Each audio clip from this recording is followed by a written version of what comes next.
আসসালামু আলাইকুম, welcome back to Arshi's cooking diary.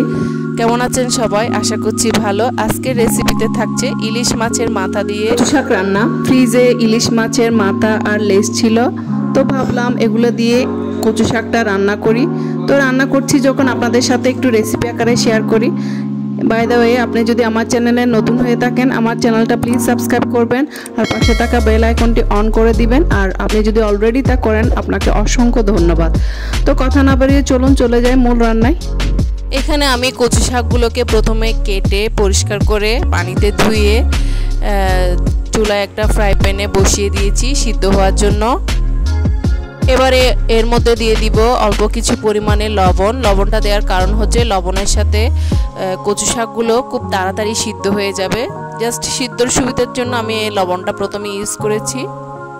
এবারে জাস্ট ঢাকনাটা দিয়ে চুলায় সিদ্ধ হওয়ার জন্য বসিয়ে দিয়েছি।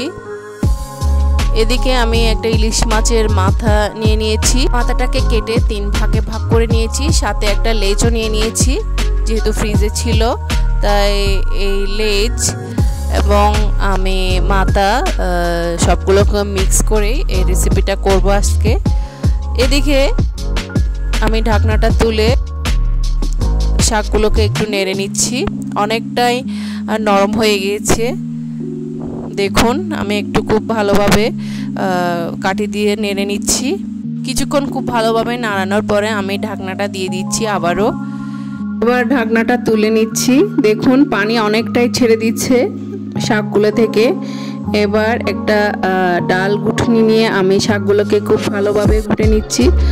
আপনারা চাইলে ব্লেন্ডারে করতে পারেন, কিন্তু ব্লেন্ডারে করার আগে শাকগুলোকে ঠান্ডা করে নেবেন। গরম অবস্থায় ব্লেন্ড করা যাবে না। তো আমি ডাল ঘুটনি দিয়ে ভালোভাবে শাকগুলোকে ঘুটে নিচ্ছি। তো আমি সবগুলো শাককে ঘুটে স্মুথ একটা পেস্ট তৈরি করে নিয়েছি। এবার চুলায় একটা ফ্রাই প্যান নিয়েছি। এবার পরিমাণ মতো তেল দিয়ে 4টা শুকনা মরিচ দিয়ে দিয়েছি ফোড়নের জন্য, এবং এর সাথে দিয়ে দিচ্ছি 4টা আস্ত রসুনের কোয়া, দিয়ে দিচ্ছি 2টা মিডিয়াম সাইজের পেঁয়াজ কেটে। এবার এই শুকনা মরিচ, রসুন এবং পেঁয়াজগুলোকে খুব ভালোভাবে নেড়ে নিচ্ছি তেলের সাথে। এগুলো আমি ততক্ষণ পর্যন্ত ভাজবো যতক্ষণ পর্যন্ত পেঁয়াজ রসুনের কালারটা চেঞ্জ হবে। ততক্ষণ যখন হালকা একটা কালার চলে আসবে তখন ভাজাটা আমি স্টপ করে দেব এবং হালকা একটু পানি অ্যাড করে দিব। পানি অ্যাড করার পর আমি এতে তারপর গুঁড়া মশলাগুলো অ্যাড করব। দিচ্ছি 1/2 টেবিল চামচ হলুদের গুঁড়া, 1 টেবিল চামচ লাল মরিচের গুঁড়া, দিয়ে দিচ্ছি 1 টেবিল চামচ ধনিয়ার গুঁড়া। সবগুলো মশলাকে আমি খুব ভালোভাবে ভুনে নিচ্ছি। আমি আদা রসুন বাটাটা দিতে স্কিপ করে গেছিলাম, তাই এই পর্যায়ে আদা রসুন বাটাটা দিয়ে দিচ্ছি। এখানে আমি 1 টেবিল চামচ আদা রসুন বাটা ইউজ করেছি। আবারও সবগুলো মশলাকে খুব ভালোভাবে ভুনে নিচ্ছি তেলের সাথে। দিয়ে দিচ্ছি অল্প পরিমাণে লবণ, যেহেতু লবণটা আমি প্রথমে সিদ্ধ সময় অ্যাড করেছিলাম তাই এখানে অল্প পরিমাণে দিচ্ছি। পরে প্রয়োজন হলে চেখে দেয়া যাবে। যখন মশলাগুলো কষানো হয়ে যাবে, যখন তেলটা আলাদা হয়ে যাবে, তখন আমি এ পর্যায়ে মাছের পিসগুলোকে দিয়ে দিব। মাছের মাথা আর লেজটাকে দিয়ে দিব। পর মাছের মাথা আর লেজকে খুব ভালোভাবে মশলার সাথে কষিয়ে নিব। এবারে ঢাকনাটা দিয়ে দিব। এর কিছুক্ষণ পর আমি ঢাকনাটা তুলে মাছের পিসগুলোকে খুব ভালোভাবে নেড়ে নিব, খুব ভালোভাবে কষিয়ে নিব, যাতে তেল মশলাগুলো মাছের পিসের সাথে ভালোভাবে ঢুকে যায়। রান্নার এ পর্যায়ে আমি হালকা একটু পানি ইউজ করব যাতে মশলাগুলো পুড়ে না যায়।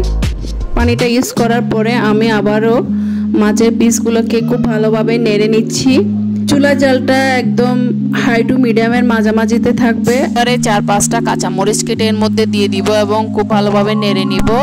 যখন মাছের মাথা এবং লেজভাবে কষে যাবে, যখন মশলা থেকে তেলটা ছেড়ে দিবে, তখন আমি আগে থেকে পেস্ট করে রাখা শাকগুলো এর মধ্যে দিয়ে দিব এবং খুব ভালোভাবে মাথা এবং লেজের সাথে শাকগুলোকে নেড়ে নিচ্ছি, কারণ আলটিমেটলি মাথা এবং লেজগুলো শাকের সাথে একদম ভেঙে যাবে। তো এই জন্য আমি একটু সময় নিয়ে শাকগুলোকে খুব ভালোভাবে নেড়ে নিচ্ছি এবং ঢাকনাটা দিয়ে দিচ্ছি কিছুক্ষণ রান্না হওয়ার জন্য। কিছুক্ষণ রান্না হওয়ার পর হালকা আর একটু নেড়ে নিচ্ছি। অনেকের কচু খেলে গলা চুলকায়, গলা ধরে, সেজন্য সমস্যাটা যাতে না হয় সেজন্য আমি 1 ফালি লেবুর রস এখানে ইউজ করেছি। আবারও হালকা একটু নেড়ে নিয়ে আমি শেষবারের জন্য ঢাকনাটা দিয়ে দিচ্ছি। আমার রান্নাটা শেষ। এবার চুলা থেকে নামিয়ে নিব। চলে যাচ্ছি ফাইনাল লুকে। তৈরি হয়ে গেল আমার ইলিশ মাছের মাথা দিয়ে কচু শাক রান্না। এটি দেখতে যেমন লোভনীয় হয়েছে, খেতে কিন্তু অসম্ভব মজা হয়েছিল। গরম গরম ভাতের সাথে খেতে কিন্তু আরো ভালো লাগে। আশা করছি রেসিপিটা আপনাদের ভালো লেগেছে। যদি ভালো লেগে থাকে তাহলে কমেন্ট বক্সে আমাকে জানাতে ভুলবেন না। আজ এ পর্যন্তই, পরবর্তী ভিডিও আপডেট নিয়ে হাজির হব। ততক্ষণ পর্যন্ত ভালো থাকবেন, সুস্থ থাকবেন। আপনাদের সকলের সুস্বাস্থ্য কামনা করে এখানেই বিদায় নিচ্ছি। আল্লাহ হাফেজ।